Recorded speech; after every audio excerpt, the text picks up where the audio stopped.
W.S. Tkweme is a PhD graduate of the Afro-American Studies Department at the University of Massachusetts and is currently the Director of Graduate Studies for the Pan-African Studies Department at the University of Louisville, where he teaches courses on Black history, culture, and struggle.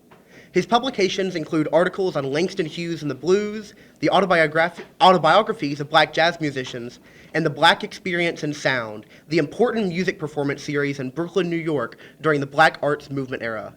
Please give a warm McConnell Center welcome to Dr. Tkweme as he tells us about the great life of Malcolm X. Thank you. Thank you very much, and it's a pleasure to be here. And I hope to have a lively conversation with folks. So I was given the charge of initially starting out with a piece on why you should read the autobiography of Malcolm X. Now, I guess that would go beyond you all because you all were already assigned this book, and we'll talk about that in a minute. But as to the mission of why someone, right, should read the autobiography of Malcolm X, I have a few thoughts. 5 good reasons in no certain order why you should read the autobiography of Malcolm X.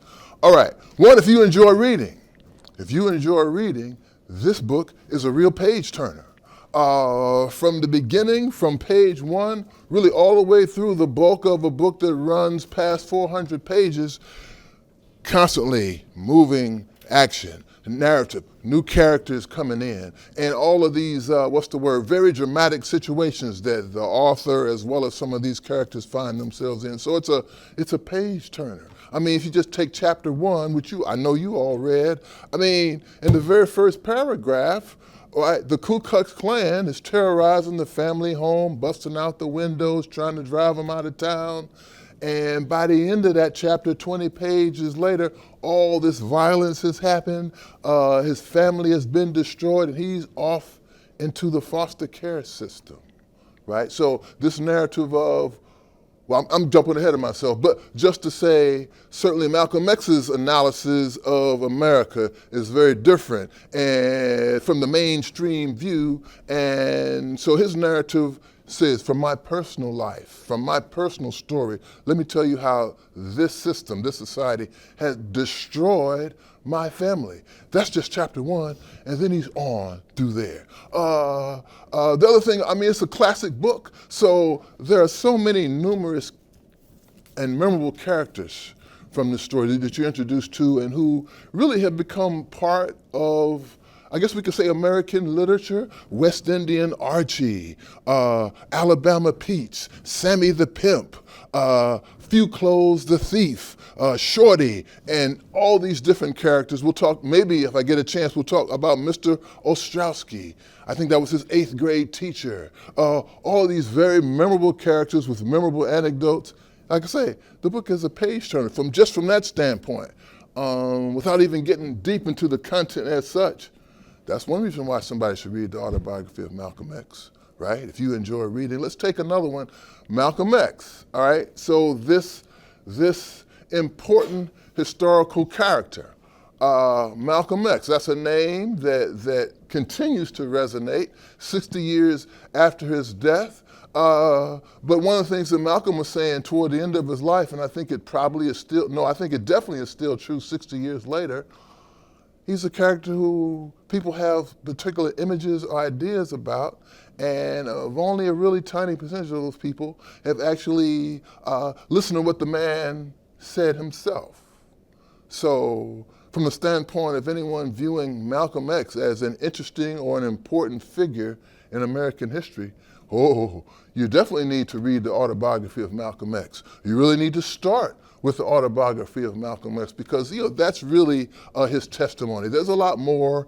There's speeches, there's transcripts of speeches, there's audio tapes of speeches, and these are an important part of his legacy too.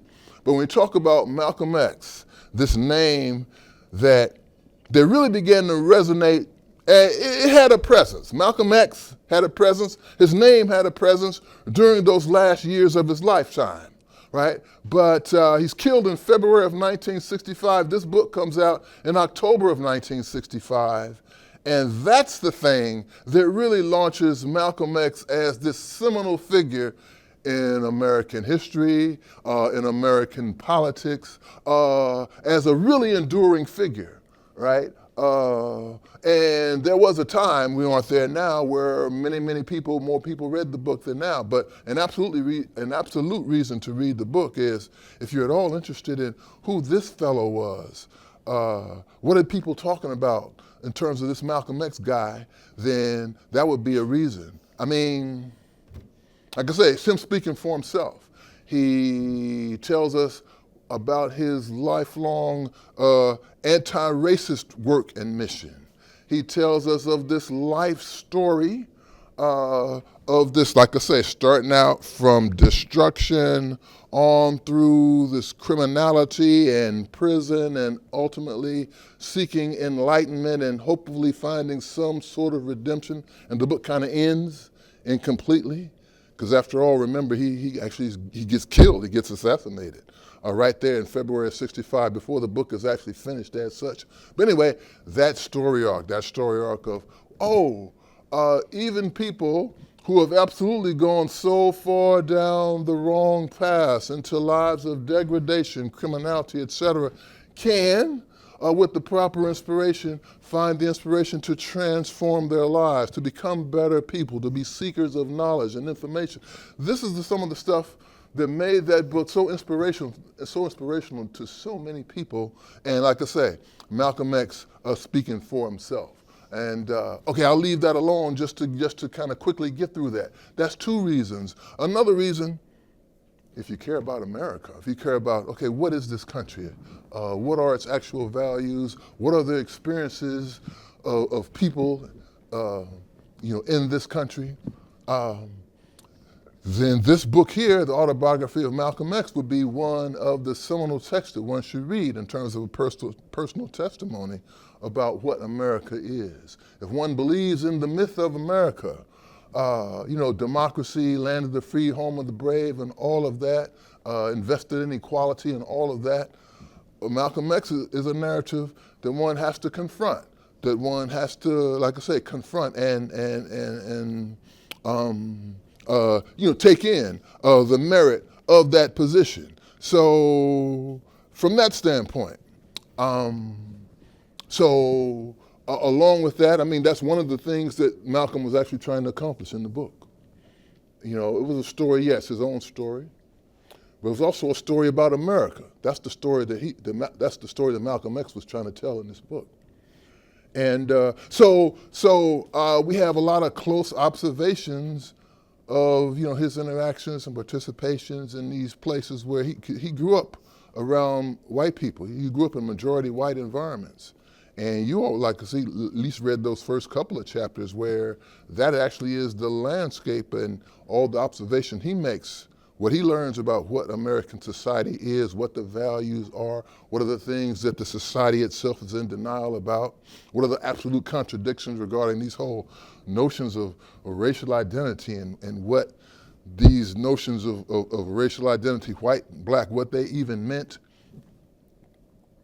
This is a perspective that anyone who really is looking to really try to understand what this thing called America is will want to actually understand. Because he is this very perceptive, observer and commentator. All right, that's 3. Number 4, what I got here. Similarly, if one is interested in, the subset of the population, black people, if one is interested in the experiences of black people in the United States in the 20th century, here we have like a classic panoramic tour of black America in the 20th century. He's gonna go from these rural environments to be in the thick of these urban environments. He's gonna go from these various places in the Midwest of the United States to a very different sort of society on the East Coast. He's gonna go from these majority white environments to ending up in places like Roxbury and Harlem, these majority black urban environments, and from there really on to the world, his travels in Africa, toward the end of his life as well. So you have that. You have these sketches, and I think these are some classic sketches of black nightlife in the mid-20th century. This is a time that's long ago, but the time when jazz music and jazz musicians were really at the center of American entertainment. So there are some very memorable scenes that take place in these big dance ballrooms in Boston as well as in New York. Like I say, the great jazz musicians of the day, Duke Ellington, Lester Young, Count Basie, etc. And he has interactions with some of these people. And so as an image, in terms of learning about black urban life, this has some very illuminating and very interesting passages there as well. And so, that's one part of the story as well. And as well, I said he was an observer of white society. As well, he's this acute observer of black society in these different environments.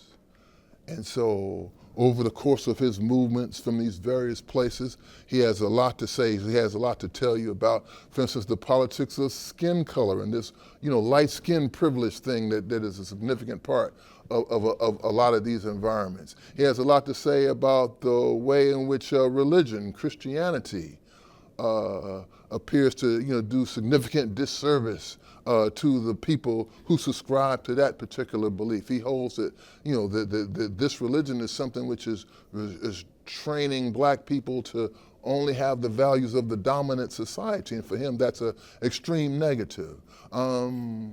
What else? He gives you the landscape of employment, of black employment in mid-century America there as well. So this is a guy, over the course of, before he actually becomes this religious figure after prison and all of that, what are some of the gigs that he has? Let's see, I got him down. He's a dishwasher, a shoe shine boy, a soda jerk, a bus boy. He's on the train selling sandwiches. One of his nicknames back then was Sandwich Red. Some of y'all might know that he had this nickname on the East Coast of being Detroit Red. Well, before there was Detroit Red, apparently there was Sandwich Red, which is I find quite amusing as well. So these are some of the things. He was a waiter in restaurants. And so in the course of him moving around and doing these things, we have his interactions with, his conversations with some of his, fellow members of the, I guess we would call them the working class as well.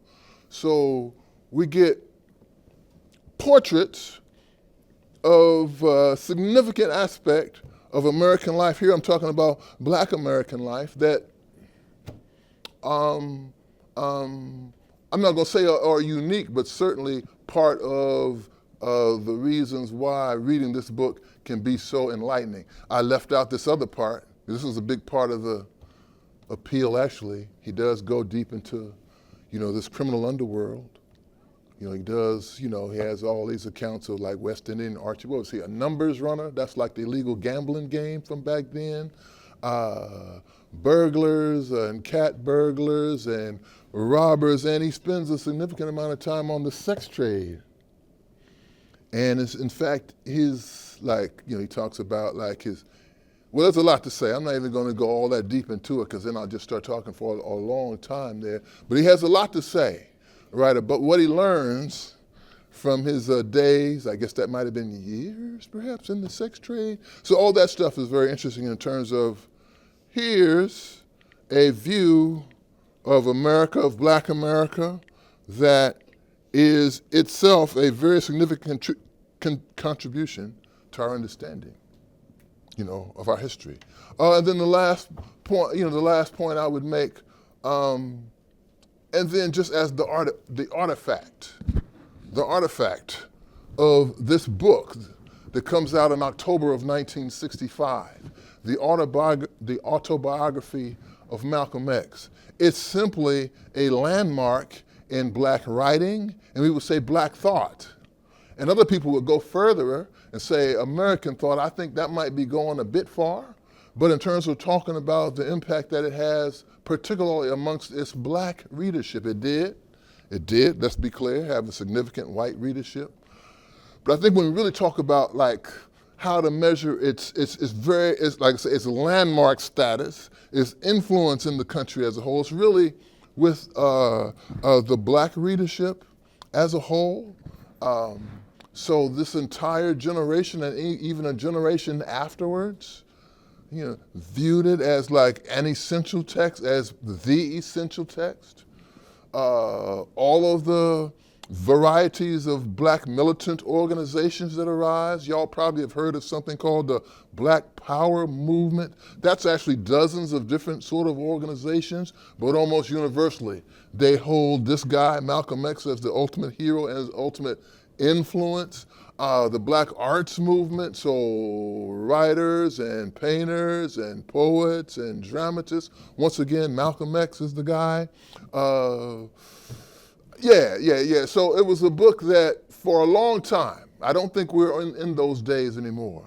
The book came out 60 years ago, and I think times are different, but from the mid-60s down deep into the 1970s, it was the kind of iconic artifact that if you, as a certain kind of black person, not all black people, but for those people, either you read it or you said you read it. One thing you didn't do to say another black person, no, man, I actually haven't read that.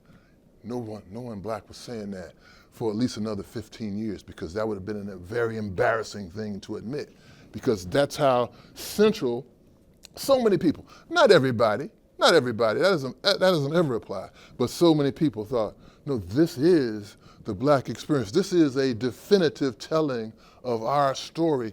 That was a really widespread view. So that, I think the other thing I would say along those lines, like I say, as an inspirational text, I think there probably still are some stories like this, even in this 21st century, but in the 20th century, certainly in the decade or more, maybe a couple of decades after the publication of this book in 1965, you had so many people saying, this is the book that changed my life.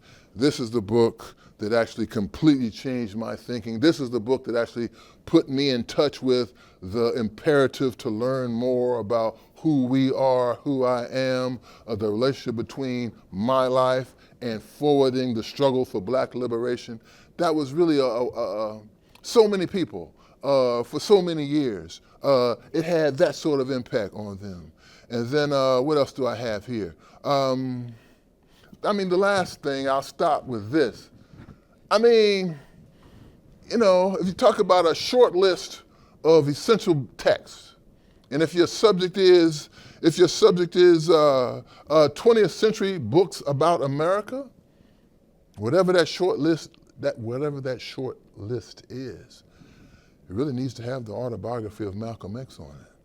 If you talk about the subject of autobiographies, and let's just make it American autobiographies. If anybody's into, literature or English, that's actually a large field of study in and of itself. But we start talking about short list of classic American autobiographies. Once again, the Autobiography of Malcolm X. And if you want to talk about this vaster thing called black literature, or African American literature, if you narrow it, the field to that, once again, the Autobiography of Malcolm X is going to be on that short list. It has that place in our history, and it continues to resonate today. So those are some reasons why someone should read the Autobiography of Malcolm X. There are more, but I'm stopping here.